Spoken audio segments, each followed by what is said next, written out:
ল্যাংড়া থাকে, বাঁকা থাকে, ওই পা জমিনের মধ্যে লাগাইতে পারে না, ওই পা দিয়ে হাঁটতে পারে না, তিন পা দিয়ে চলে, তাহলে এই পশু দিয়ে কোরবানি সহি হবে না, এটা ত্রুটিপূর্ণ পশু।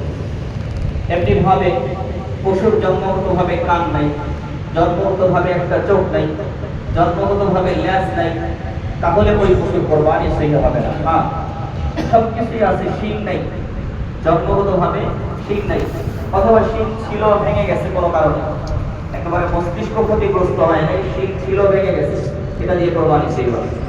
শিঙের ক্ষেত্রে ভিন্ন। এছাড়া বাকি ক্ষেত্রে যদি জন্মগত ভাবে ত্রুটিপূর্ণ হয় তাহলে কোরবানি তার দ্বারা সহি হবে।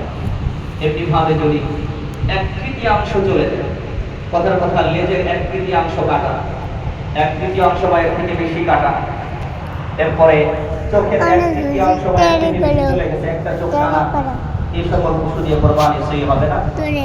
আরেক ধরনের পশু দিয়ে কোরবানি সহি হবে না, সেটা হচ্ছে কোরবানির পশু সব ঠিক আছে কিন্তু এত বেশি দুর্বল, লড়াচড়াই করতে পারে না, হাঁটতে পারে না, ওই পশু দ্বারা কোরবানি সহি হবে না।